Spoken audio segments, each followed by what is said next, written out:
യിലേക്ക് എത്തിയത് ഇൻസ്റ്റഗ്രാം വഴിയെന്ന കണ്ടെത്തൽ. തുടക്കത്തിൽ രണ്ടുപേർക്കും ലഹരി സംഘം വഴി MDMA ലഭിച്ചു. പിന്നീട് കീർത്തനയും കാവ്യയും ലഹരി മരുന്ന് വിൽപ്പനയിലെ കണ്ണികളായി മാറുകയായിരുന്നുവെന്നും പോലീസ് വ്യക്തമാക്കുന്നു. അഞ്ജന സുകുമാരനാണ് വിവരങ്ങളുമായി. അഞ്ജന, സമൂഹ മാധ്യമങ്ങൾ ഉപയോഗിക്കുമ്പോൾ ഇപ്പോൾ നമ്മൾ ഫേസ്ബുക്ക്, വാട്സപ്പ് എന്നൊക്കെ പറയുമ്പോൾ അതിനപ്പുറത്തേക്ക് ഒട്ടേറെ പ്ലാറ്റ്ഫോമുള്ളൂ. ഇപ്പോൾ കുട്ടികൾ ഉപയോഗിക്കുന്ന, ഇപ്പോൾ ഒരു 10 വയസ്സ് 15 വയസ്സിനിടയിൽ കുട്ടികൾ ഉപയോഗിക്കുന്ന പ്ലാറ്റ്ഫോം പലപ്പോഴും നമ്മുടെ പ്രായത്തിൽ മനസ്സിലാകാൻ കഴിയാത്ത പ്ലാറ്റ്ഫോമുകളാണ്, അല്ലെങ്കിൽ നമ്മൾ ഇടപെടാത്ത പ്ലാറ്റ്ഫോമുകളാണ്.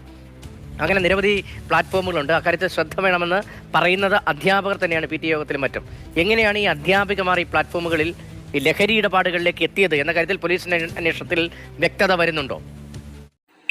ഇതുണ്ടല്ലോ, ഒരു സ്കൂളിലെ ടീച്ചറാണ് കാവ്യ, കീർത്തന, ഇപ്പം ഒരു അധ്യാപികനും കൂടിയിട്ട് അറസ്റ്റിലായി. എന്നാൽ ഇവരെ ഏർപ്പാട് ലഹരി വിൽക്കൽ. സാധാരണ നമ്മളൊരു PTA മീറ്റിങ്ങിനൊക്കെ പോയിട്ടാകുമ്പോൾ, നമ്മൾ ഇപ്രാവശ്യം സ്കൂളിൽ മീറ്റിംഗ് വെച്ചിട്ട് നമ്മളൊക്കെ പോയപ്പം അവിടുന്ന് നമ്മളെ ഹെഡ് മിസ്റ്റേഴ്സ് പറഞ്ഞൊരു കാര്യമുണ്ട്. 2 ലഹരിയാണ്. ഒന്ന് മൊബൈലും ഒന്ന് മറ്റുള്ള MDMA പോലത്തെ സാധനം. അതാണ് കുട്ടികളെ ലഹരി. ആ ലഹരിയിൽ നിന്ന് മക്കളെ നമ്മൾ മോചിപ്പിക്കണം. അതിലേക്ക് ഒരു കുട്ടിനും ആകർഷിപ്പിക്കാൻ പാടില്ല. നിങ്ങൾ കുട്ടികളെ എപ്പോഴും ശ്രദ്ധിക്കണം. ഇവിടെ വന്നാൽ നമ്മൾ ശ്രദ്ധിക്കും, ഇവിടെ നിന്ന് വിട്ടാൽ നിങ്ങൾ ശ്രദ്ധിക്കണം. ബാഗ് ഒരാഴ്ചക്കൊരിക്കെങ്കിലും നിങ്ങൾ മക്കളെ ബാഗ് ചെക്ക് ചെയ്യണം എന്നൊക്കെ പറഞ്ഞ് തരുന്ന ടീച്ചറാണ് ഇപ്പം ഈ പരിപാടി. കാരണം ഇതിൽ കാരണം എന്ന് പറഞ്ഞാൽ, എനിക്ക് തുച്ഛമായ വേദനയേ ഉള്ളൂ.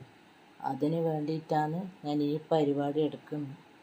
എടി, എനിക്ക് വല്ല മത്സ്യം വെക്കാൻ പോയിക്കൂടെ? പിന്നെ മത്സ്യം വെക്കാൻ പോയ എത്ര പൈസയുണ്ട്? നിൻ്റെ ഈ അധ്യാപനത്തിൻ്റെ തുച്ഛമായ വരുമാനം കൂടാണ്ട് നിനക്ക് എക്സ്ട്രാ വരുമാനം നേടിക്കൂടെ? ഈ MDMA എന്ന് പറയുന്ന ലഹരി വിറ്റിട്ട് വേണം നീ ഇങ്ങനെ കോടികൾ സമ്പാദിക്കാൻ. പണ്ടൊരു പഴഞ്ചൊല്ലുണ്ട്, പല നാൾ കള്ളൻ ഒരു നാൾ പിടി. അതാണിടി ഇവിടെ സംഭവിച്ചത്. ഇവർ പഠിപ്പിക്കുന്ന സ്കൂളിലെ ഹെഡ് മിസ്ട്രസിൻ്റെ ഒരു അഭിമുഖം ഞാൻ കണ്ടിരുന്നു. അതിലാ ഹെഡ് മിസ്ട്രസ് പറയുന്നത് വെച്ചാൽ, ഇവർ രണ്ടാളും ചങ്ങായിമാരാണ്. കാവ്യം, കീർത്തന എന്ന് പറയുന്ന ടീച്ചറും. അപ്പോൾ അവരെന്തെല്ലോ ഇങ്ങനെ ഗൂഢാലോചനകളുണ്ട്. പക്ഷെ അവർ രണ്ടാളും ഡിവോഴ്സായ ആൾക്കാരാണ്. ഒരാൾ ഹസ്ബൻഡ് ഡിവോഴ്സായത്, ഒരാൾ ഹസ്ബൻഡ് ഡിവോഴ്സായിട്ട് കുട്ടീനെ കൂട്ടിക്കൊണ്ടുപോയതാണ്. അതാണ് ഇവർ രണ്ടാളും തമ്മിൽ ചർച്ച ചെയ്യുന്നതെന്നാണ് ഞങ്ങൾ കരുതിയതെന്നാണ് ആ ടീച്ചർ പറഞ്ഞത്. അപ്പോൾ ഇവർ ചർച്ച ചെയ്യുന്നതോ MDMA ലഹരി വിറ്റിട്ട് നമുക്ക് വലിയ കോടീശ്വരിയാകണമെന്നാണ് ഇവർ രണ്ടാളും ചർച്ച ചെയ്തത്.